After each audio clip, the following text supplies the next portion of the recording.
الحمد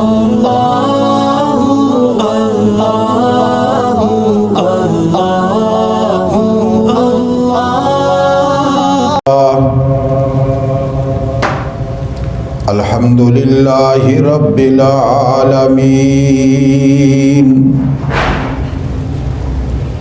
والعاقبۃ للمتقین والصلاة والسلام علی سید الرسل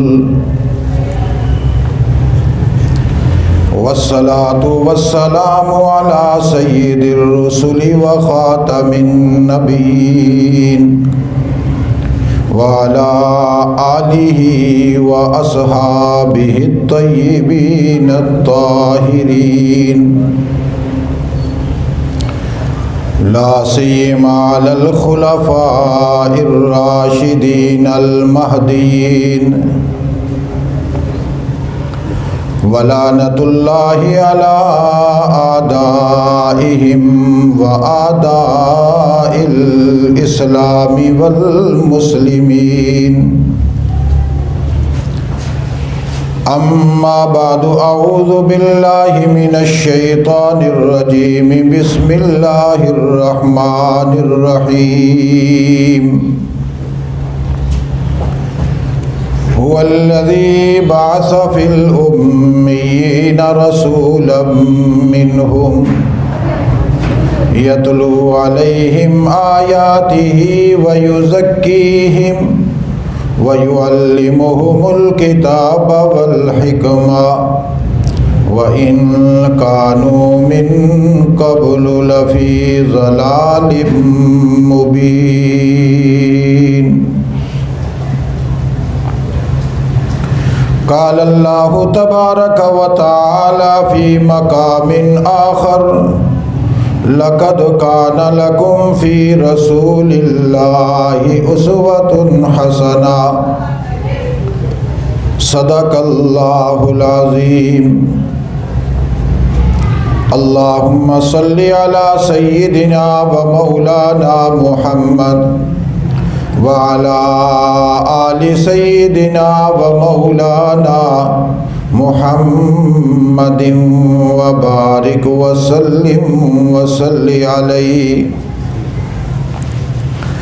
صلاة دائما أبدا أبدا على حبيبك خير الخلق كلهم هو الحبيب الذي ترجى شفاعته لكل حول من الأحوال مقتحم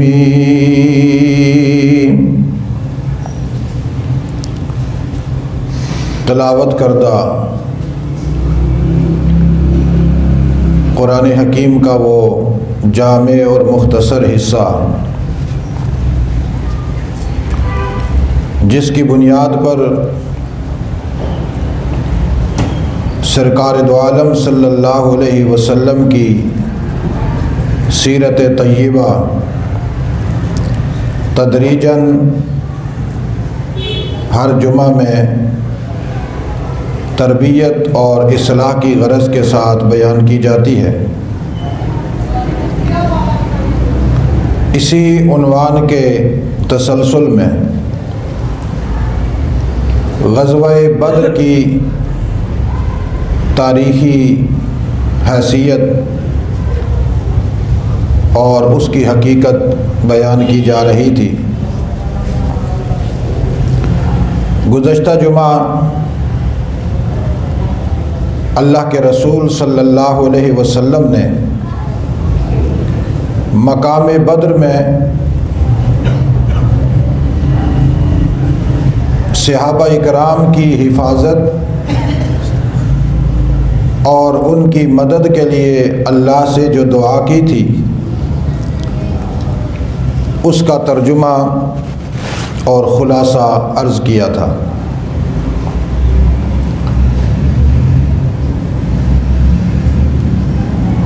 اس خلاصے کا مزید خلاصہ یہ ہے کہ اللہ کے رسول صلی اللہ علیہ وسلم نے بدر کے میدان میں اللہ کو صحابہ اکرام علیہم الرضوان کے حوالہ سے دو ٹوک بات کہی کہ یا اللہ میں محمد کی ساری محنت یہی صحابہ ہے، اور یہی تیری توحید کی نشانی ہے، تیری عبادت کی دلیل ہے۔ اگر آج کفر غالب آ گیا اور یہ مغلوب ہو گئے، شہید ہو گئے، تو پھر اس جہان سے تیری عبادت کا صفایا ہو جائے گا، پھر تیری عبادت کرنے والا اس کائنات میں کوئی نہیں رہے گا۔ اس کی تفصیل میں نے گزشتہ جمعہ کر دی تھی۔ اللہ کے رسول صلی اللہ علیہ وسلم نے جب دعا کر لی تو اللہ نے اپنے حبیب کو تسلی دی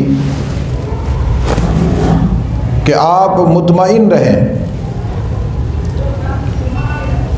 آپ نے دعا کی، میں نے قبول کر لی، آپ نے جن کا حوالہ دیا میں نے ان کی لاج رکھ دی، آپ نے جن کو پیش کیا میں ان کو پسند کرتا ہوں، میں ان کو جانتا ہوں، مجھے پتہ ہے کہ وہی میری توحید کی دلیل اور نشانی ہے۔ میں بدر کے مقام پر انہیں لا کر ذلیل نہیں کروں گا، میں انہیں رسوا نہیں کروں گا، میں انہیں پسپا نہیں کروں گا، میں ان کو یہاں ختم نہیں کروں گا۔ آپ نے یہ کہا کہ یہ میری پونجی ہے، متاع حیات ہے، میری محنت ہے، میری نبوت کی دعوت کا خلاصہ ہے، انہی کے ذریعے سے میں نے اس مقام پر آج حق اور باطل کے درمیان فیصلہ کرنا ہے، اور حق اور باطل کے درمیان میں فیصلہ کرنے کا مرکزی کردار ان کو بنانا ہے، اور قیامت تک ان کو دلیل اور حجت بنا دینا ہے۔ اس لیے میرے محبوب آپ مطمئن رہیں، میں نہ آپ کو نقصان پہنچنے دوں گا نہ آپ کے صحابہ کو نقصان پہنچنے دوں گا، اور اسی مارکے کے تناظر میں یہ قانون بیان کروں گا کہ قیامت تک نہ کوئی میرے محمد کو نقصان پہنچا سکتا ہے نہ اس کی جماعت صحابہ کو نقصان پہنچا سکتا ہے۔ ان دونوں کے ساتھ میری مدد ہے، میری نصرت ہے۔ ان کا وجود دنیا میں نہیں رہے گا لیکن ان کا کردار قیامت تک اجاگر رہے گا، بلند رہے گا، بالا رہے گا۔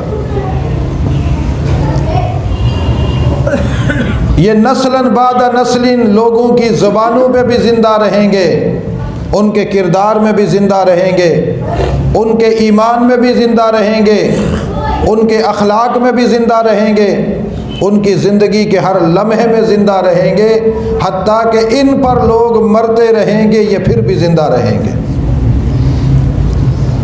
اور نہ صرف یہ زندہ ہوں گے، جو ان کے نام پر مرے گا وہ بھی زندہ ہو جائے گا، اس کا نام بھی روشن ہوگا۔ اس لیے اللہ نے اپنے حبیب کو تسلی دی اور کہا کہ دو جماعتوں میں سے ایک جماعت ہم آپ کے حوالے کریں گے۔ وَإِذْ يَعِدُكُمُ اللَّهُ إِحْدَى الطَّائِفَتَيْنِ، دو جماعتیں ہیں، ایک جماعت ابو سفیان والی جو قافلہ تجارت کا ہے، اور ایک جماعت وہ ہے جو ابو جہل مکہ سے لے کر آ رہا ہے آپ کے مقابلے میں اسلحہ سے لیس، اتراتا ہوا، فخر کے ساتھ، غرور کے ساتھ، تکبر کے ساتھ، عجب کے ساتھ، استبداد کا پیغام لے کر، جبر کا نعرہ لگا کر،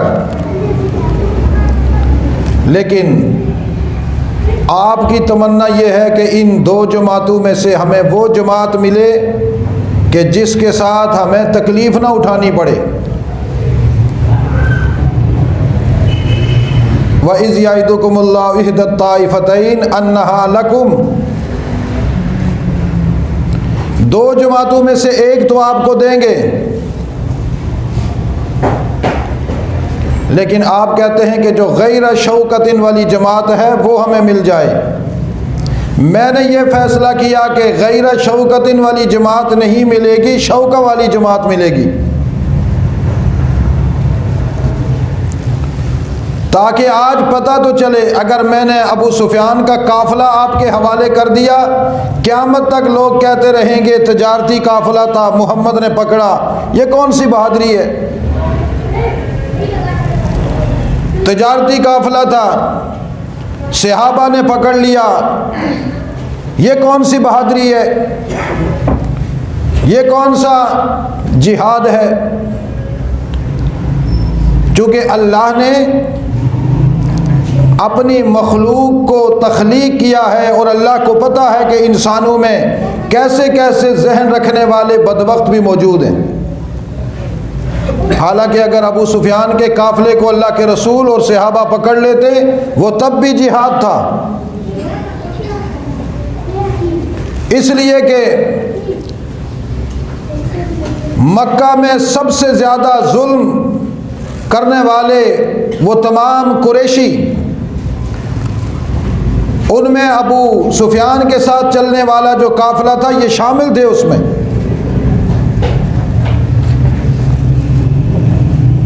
ایک تو یہ وجہ تھی کہ ابو سفیان کا قافلہ تمہارے حوالے نہیں کروں گا، کل کوئی یہ نہ کہے کہ یہ تو تجارتی قافلہ تھا، ان پر غالب آ گئے تو کیا ہوا۔ اور دوسرا میری مشیت یہ بھی ہے کہ جس قافلے کا سردار ابو سفیان ہے، میں نے ابو سفیان کو تو کل آپ کا غلام بنا کر آپ کے دامن رحمت سے وابستہ کرنا ہے۔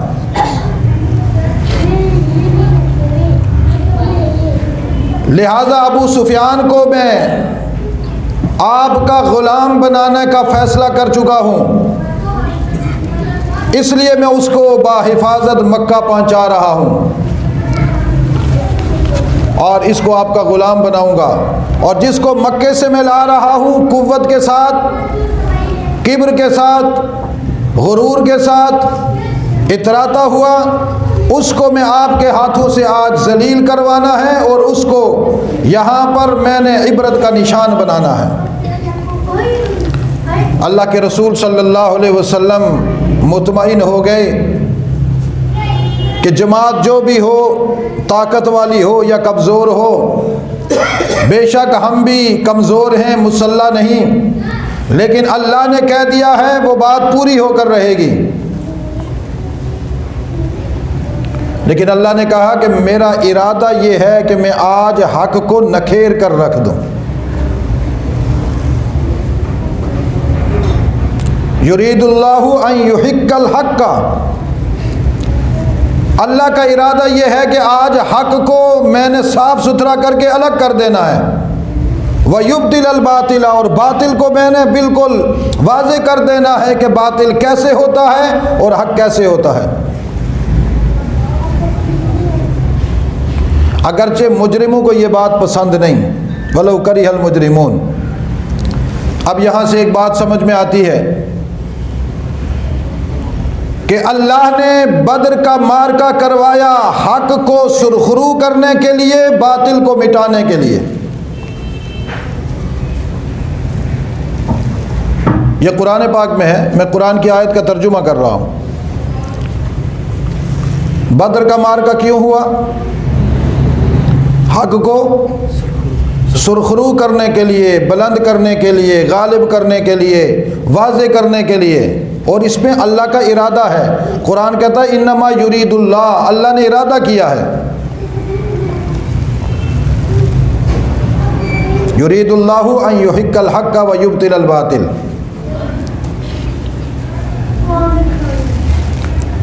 حق کو اللہ نے بالکل واضح کرنا ہے، اس سے یہ معلوم ہوا کہ اللہ کا ارادہ یہ ہے ہی نہیں کہ حق اور باطل باہم اتحاد میں رہیں۔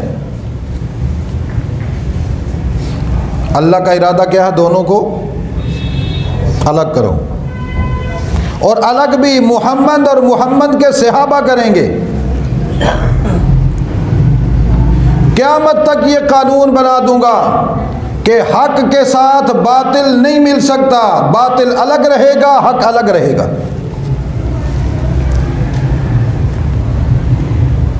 اور قیامت تک نفاق کے تھیلے، منافقین پیدا کرنے والی نفاق ساز فیکٹریاں،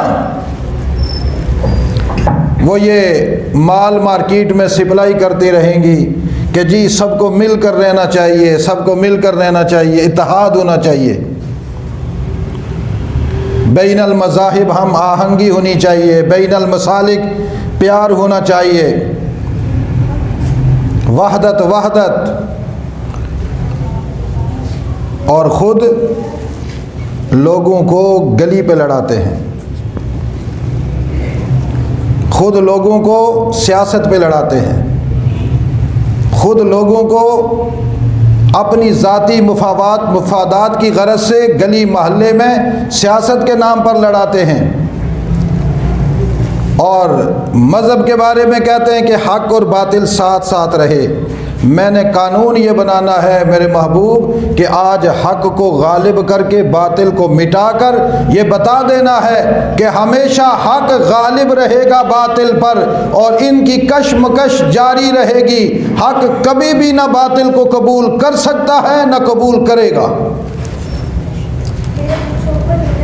اور جو حق کو کوئی بندہ حق کو کہے کہ باطل کو قبول کر لے، وہ خود باطل کا کارندہ ہے، حق کا نمائندہ نہیں۔ اس لیے میرے محبوب آج آپ پریشان نہ ہوں، بدر کے معرکے میں آج ہم نے حق کو باطل سے الگ کر کے، حق کے ہاتھوں باطل کو رسوا کر کے یہ قانون بنانا ہے کہ ہمیشہ فتح اور نصرت حق کے ساتھ رہے گی، اور حق اور باطل کے مارکے جاری رہیں گے۔ دنیا میں پہلا مارکا بدر کا ہوا ہے، قیامت تک یہ مارکے رہیں گے۔ آخری مارکا بھی لڑا جائے گا جس کی قیادت مہدی علیہ الرضوان کریں گے، اور انشاءاللہ وہاں بھی محمد کے غلام غالب ہوں گے۔ میں نے یہاں ابتدا یہاں سے کروانی ہے اور انتہا وہاں کروانی ہے۔ آج دنیا میں جتنی افکار کام کر رہی ہیں، بین المذاہب ہم آہنگی، یہ سب دجال کے لیے راستے ہموار ہو رہے ہیں، تاکہ کل دجال اپنی فکر لے کر آئے تو کوئی بھی آدمی محمد الرسول اللہ کا نمائندہ نہ بنے۔ بین بین، آدھا ادھر آدھر، مذبذبین بین ذالک، لا الہ ہؤلاء ولا الہ ہؤلاء، یوں رہیں گے۔ لیکن میں بھی تو اللہ ہوں نا، میں نے اگر صحابہ کو بدر میں لایا ہے تو ان صحابہ کے دل کا کنیکشن قیامت تک تیری امت میں جاری رکھوں گا۔ جس کا دل میرے محبوب تیرے صحابہ کے دلوں کے ساتھ ملا ہوا ہوگا، اس کو میں حق کے راستے پر قائم کر کے باطل کے مقابلے میں کھڑا رکھوں گا، اور جو دونوں کے درمیان میں آنکھ مچولی کرتا ہو اس کا کنیکشن عبداللہ بن ابی کے ساتھ ہوگا۔ حضرت عمر فرماتے ہیں، سیدنا انس رضی اللہ تعالیٰ عنہ روایت کرتے ہیں کہ حضرت عمر نے فرمایا کہ جب جنگ کی تیاری ہوئی تو رسول اللہ صلی اللہ علیہ وسلم نے صحابہ اکرام کو لایا اور لا کر بدر کے مارکے پر انگلی سے کہا کہ یہاں پر ابو جہل مارا جائے گا، یہاں پر عتبہ مارا جائے گا، یہاں پر امیہ بن خلف مارا جائے گا، یہاں پر فلانا مارا جائے گا۔ ایک ایک صحابی کا نشان لگا کر کہا یہاں یہاں پر یہ بچھاڑے جائیں گے، مجھے خدا نے بتا دیا ہے۔ جب یہ بشارت ملی، صحابہ کرام کو رسول اللہ نے تسلی دے دی کہ جو دعا تم نے کی تھی وہ بھی قبول ہو گئی، جو دعا میں نے کی تھی وہ بھی قبول ہو گئی۔ مجھے اللہ نے ایک ایک کے قتل کی جگہ بتلا دی ہے، میں تمہیں ابھی سے بتلا رہا ہوں۔ تو صحابہ کرام آرام سے جا کر بستروں میں سو گئے، آرام سے سو گئے، حتیٰ کہ جب فجر کا ٹائم ہوا تو آواز لگائی گئی، الصلاۃ عباد اللہ، او اللہ کے بندو اٹھو، نماز کا وقت ہو گیا، اٹھو نماز پڑھو۔ اتنے سکون سے سوئے جس آدمی نے جنگ کرنی ہو اور اتنی بڑی جماعت کے ساتھ کہ جو ان سے 3 گنا زیادہ ہو، ان کو نیند آتی ہے؟ بولو۔ اور صحابہ یوں سوئے جیسے جنت کی مسحریوں پہ لیٹے ہوئے ہیں۔ اللہ نے کہا سو جاؤ، میں خود سلاؤں گا تمہیں، سو جاؤ۔ صبح اٹھے، حضور علیہ السلام نے نماز پڑھائی، نماز پڑھانے کے بعد پھر حضور علیہ السلام نے جہاد کی ترغیب دی اور ان کے ایمان کو گرمایا اپنی گفتگو سے، اور پھر فرمایا کہ صحابہ آپ تیاری کرو، صفیں بناؤ۔ صفیں جب سیدھی کی گئی، یوں سیدھی کروا رہے تھے، ایک صحابی ہیں فرماتے ہیں کہ حضور کے ہاتھ میں نیزہ تھا اور ایک صحابی تھوڑے سے آگے نکلے ہوئے تھے، اور حضور علیہ السلام نے اپنے نیزے سے ان کے پیٹ میں رکھ کر کہا کہ پیچھے ہو جاؤ۔ تو صحابی نے کہا یا رسول اللہ، آپ نے میرے ساتھ زیادتی کر دی، میں آپ سے بدلہ لوں گا۔ حضور علیہ السلام نے فرمایا، اس کے پیٹ سے وہ نیزہ ہٹایا اور کہا کہ لے لو بدلہ۔ آگے بڑھا، آگے بڑھتے ہی حضور علیہ السلام کے پیٹ کو اپنے جسم سے چمٹایا اور بوسہ دیا، کہنے لگا یا رسول اللہ، میں نے بدلہ لینا تھا، لے لیا، شاید آج زندگی کی آخری ملاقات ہے، اس کے بعد ایسی ملاقات نہ ہو، آج اسی مارکے میں نے اپنے جام شہادت نوش کرنا ہے۔ حضور علیہ السلام مسکرائے اور فرمایا کہ اللہ تعالیٰ تجھ پر رحم فرمائے، میں تیرے انداز سے سمجھ گیا تھا کہ تو بدلہ کون سا لینا چاہتا ہے۔ صحابہ حضور سے بدلہ لیتے تھے، لیکن وہ بدلہ نہیں جو آپ اور ہم لیتے ہیں۔ صحابہ حضور کے غصے کا بدلہ صحابہ حضور کی ذات کا لیا کرتے تھے، ہمیں حضور مل جائیں، حضور کا جسم ہمیں چومنے کے لیے مل جائے، حضور کے جسم کو ہم ہاتھ لگا دیں۔ صحابہ جانتے تھے جس جسم کو، ایمان والے جسم کو نبی مکرم چھو جائیں، حضور سے مس ہو جائے، ٹچ ہو جائے، حضور کے جسم کے ساتھ لگ جائے، اس جسم پر اللہ جہنم کی آگ حرام کر دیتے ہیں۔ اور ایک بات اور بھی سن لو، جس جسم کے ساتھ حضور کا جسم لگے وہ اس جسم پر جہنم کی آگ حرام ہے، جس جسم پر حضور کی سنت ہوگی اس جسم پر بھی جہنم کی آگ حرام ہے۔ میرے اور آپ کے لیے اللہ نے رکھا ہے کہ میرا محمد تو دنیا میں نہیں، آپ اس کے ساتھ تو سینہ نہیں ملا سکتے، ہاتھ نہیں ملا سکتے، لیکن میرے محمد کی سنتوں کو اپنے وجود سے مس کرو، اپنے وجود پہ زندہ کرو، میں تمہارے وجود پر جہنم کی آگ حرام کر کے جنت واجب کر دوں گا۔ ادھر سے مشرکین نے ایک اپنا بندہ بھیجا، عمرو بن وہب، جاؤ جا کر پتہ کر کے آؤ کہ کیا تیاری ہو رہی ہے۔ اس نے گھوڑا نکالا، اوپر بیٹھا، آ کر چکر لگایا، چاروں طرف جو صحابہ کرام تھے، چکر لگا کر واپس گیا اور جا کر کہنے لگا صرف 300 کے لگ بھگ ہیں، خالی ہاتھ ہیں۔ اب مشرکین کو تسلی ہو گئی کہ بندے تھوڑے ہیں، خالی ہاتھ ہیں۔ اس نے کہا ایک منٹ صبر، مجھے ایک چکر اور لگانے دو، ذرا میں اور آگے پیچھے دیکھ لوں، کہیں کوئی چھپا ہوا دستہ ان کی مدد کے لیے کہیں تو نہیں ہے۔ پھر گھوڑا دوڑایا اور بھاگتا ہوا، ہر ٹیلے کو دیکھا، ہر جگہ کو دیکھا، کسی جگہ پر بھی کوئی دستہ نظر نہیں آیا، کوئی سپاہی، کوئی فوجی نظر نہیں آیا۔ بھاگتا ہوا آیا، آ کر کہنے لگا بالکل تنہا ہیں، چند تلواریں ان کے ہاتھ میں ہیں، ان کے پاس ان کی چند تلواروں کے علاوہ کوئی بھی مددگار نہیں ہے، بالکل نہتے ہیں۔ اب جو کافروں کے سردار تھے وہ خوش ہو گئے، آنکھوں میں خون اتر آیا، تو کہنے لگا خاموش ہو جاؤ، ذرا اگلی بات بھی سن لو۔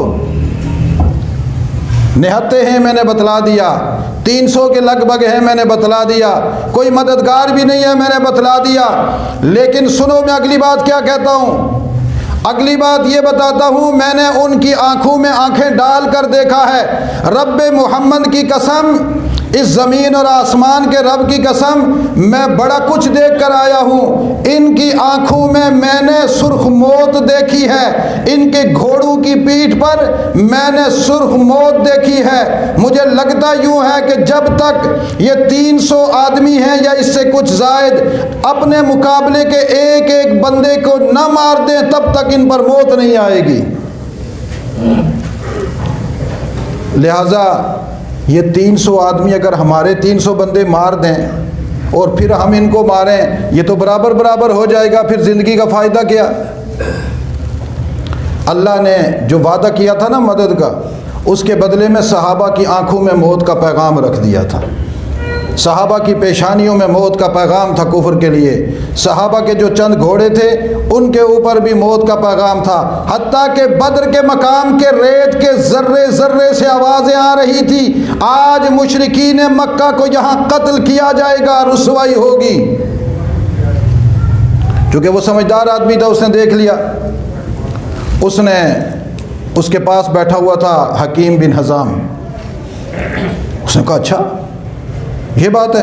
اس نے کہا بات تو یہی ہے۔ کہا پھر کیا کہتے ہو؟ اس نے کہا میں مشورہ یہ دیتا ہوں کہ اس کو واپس لے چلو، لڑائی نہ کریں، واپس چلیں۔ حکیم نے کہا اچھا۔ حکیم اٹھا اور عتبہ کے پاس چلا گیا، عتبہ کو کہتا ہے بات سن۔ اس نے کہا کیا کہنا چاہتا ہے؟ میں یہ کہتا ہوں یہ لڑائی ٹھیک نہیں ہے، یہ ابھی آیا ہے ہمارا جاسوس جو گیا تھا دیکھنے، اس نے وہاں موت دیکھی ہے، لہٰذا کیا ضرورت ہے خواہ مخواہ مقتول ہونے کی، بندے مروانے کی، اٹھو یہاں سے نکلتے ہیں۔ عتبہ نے کہا بات تو ٹھیک ہے، چونکہ حکیم نے کہا تو سمجھدار آدمی ہے، سیاسی آدمی ہے، مد و جزر جانتا ہے، اتار چڑھاؤ، ذرا جلدی کر۔ رہ گئی بات کہ وہ ایک جو مقتول تھا اس کے خون کا، تو اس کے لیے تو دیت اپنے سر پہ لے لے، امیر آدمی ہے تو پیسے دے دینا، تو کہنا دیت میں دے دوں گا، بس جنگ نہیں کرتے۔ اور پھر عتبہ اٹھا، قافلے میں آیا، قافلے میں آ کر کہنے لگا میری بات سنو، مجھے بزدل نہ سمجھنا، میں تمہاری خیرخواہی کی بات کرتا ہوں اور مجھے بے وقوف نہ سمجھنا کہ تم سمجھو کہ شاید بے وقوفی کی باتیں کرتا ہے۔ دیکھو یہ جو محمد ہے نا، ان سے جنگ کا کوئی فائدہ نہیں، اس لیے کہ یہ تمہارا رشتہ دار ہے، اگر جنگ کرو گے تمہارے بندے مریں گے، کل تم اپنے ہی باپ، اپنے ہی چچا، اپنے ہی بھتیجے، اپنے ہی رشتہ داروں کے قاتلوں کو یوں گھومتے دیکھو گے، بڑی رسوائی ہوگی۔ یہ مت سمجھو کہ یہ خالی ہاتھ ہیں تو ہمیں کچھ نہیں کہیں گے، اس کے قائد کو محمد کہتے ہیں اور ان کے جانساروں کو اصحاب محمد کہتے ہیں۔ لہذا یہاں سے نکلنا چاہیے۔ جب یہ تقریر کی تو اس کے اندر لوگوں کو بات سمجھ میں آنی شروع ہوئی، تو فوراً حکیم اٹھا، حکیم بن حزام، اور عتبہ کی یہ تقریر جا کر ابو جہل کو بتلانے کے لیے، چونکہ عتبہ نے کہا جاؤ ابو جہل سے مشورہ کرو، میں تو راضی ہوں۔ جب وہاں پہنچا نا حکیم بن حزام، تو ابو جہل مستی میں تھا، زرہ پہن رہا تھا، تلوار یوں کر رہا تھا۔ تو حکیم نے کہا بات سنو، میں عتبہ کا مشورہ لے کر آیا ہوں، میرا بھی مشورہ یہی ہے۔ عتبہ کہتا ہے کہ خون بہا میں دے دوں گا، اور باقی رہ گئی بات ان لوگوں کو بچا کر واپس لے جاتے ہیں، جنگ کا کیا فائدہ۔ ہاں عتبہ نے ایک عجیب بات یہ بھی کہی، اس نے کہا کہ دیکھو محمد تمہارا رشتہ دار ہے، اس کے ساتھ تم نہ لڑو، اس کو دیگر عرب کے حوالے کر دو، کسی اور سے لڑے گا، اگر انہوں نے اس کو مار دیا تو تم خوش ہو جاؤ گے، خود کیوں لڑتے ہو، اوروں سے لڑا دو۔ چونکہ عالمی اسٹیبلشمنٹ کا آدمی تھا، اس نے کہا خود نہ لڑو، ان کو لڑاؤ، اور اگر محمد غالب ہوا عزت تو تمہاری بڑھے گی نا، خاندان تمہارا جو ہوا۔ دونوں صورتوں میں تمہیں فائدہ ہے، محمد مارے گئے تب بھی تمہاری عزت کہ تمہارا دشمن کسی اور نے مار دیا، غالب آ گئے تو تمہارے اپنے خاندان کا ہے، تمہاری عزت بنے گی۔ یہ جیسے سیاسی لوگ ہوتے ہیں نا، تو وہ جو اپنا کوئی عزیز ہو تو کہتے ہیں جی ٹھیک ہے ہم اس کے ساتھ بھی ہیں اس کے ساتھ بھی ہیں، اگر یہ جیت گیا تو ہماری عزت ہوگی، ہار گیا تو کیا ہوا، رسوا ہو جائے گا، ہم کہیں گے تجھے فلانوں نے رسوا کیا، ہمارا امیدوار جیت گیا۔ عتبہ نے بھی یہی بات کی، سیاسی آدمی تھا، اور ابو جہل کہنے لگا بکواس کرتا ہے عتبہ، اس کو کیا پتہ ہے، اس کا اپنا بیٹا ابو حذیفہ محمد کے ساتھ ہے نا، اس کو بچانا چاہتا ہے، لہذا یہ کام نہیں ہوگا، ہم جنگ کریں گے۔ فوراً حضرمی کے دوسرے بیٹے عامر کو بلایا، عمرو بن حضرمی جو مقتول ہوا تھا، اس کے بھائی عامر کو کہا تو اپنے بھائی کا دیکھ تیرا بھائی مقتول ہو گیا ہے اور عتبہ یہ باتیں کرتا ہے۔ اس نے کہا ایک دم سے نا ماتم شروع کر دیا، سینہ پیٹنا، ادھر مکے مارے، واہ عمرا واہ عمرا واہ عمرا، ہائے میرا بھائی عمر، عمر میرا بھائی عمر۔ جب یہ بات کہی تو مشرکین اچھے ہم انتقام لیں گے، کیا کہا سارے کو، کیا کہا کیا کہا، ہم انتقام لیں گے، ہم انتقام لیں گے۔ جب آگ بھڑکی نا تو ابو جہل نے تلوار لڑائی، ابو جہل نے تلوار لڑائی تو ادھر سے جبرائیل نے پیغام دیا، ابو جہل تلوار نہ لڑا، تیرے قتل کے لیے تو ہم نے 2 معصوم بچے رکھے ہوئے ہیں، تو میدان میں اتر تو صحیح، تجھے اس طرح ذبح کریں گے جیسے شیور کی مرغی کو ذبح کیا جاتا ہے۔ بس وہ آگ بگولا ہوا، اس نے کہا صفیں سیدھی کرو، عتبہ کی بات نہیں مانیں گے، محمد سے جنگ کریں گے۔ وہ تیاری کر کے آگے نکلا، انشاءاللہ اگلے جمعے بیان کریں گے کہ پھر کیا ہوا۔ لقد يسرنا القرآن للذكر فهل من مدكر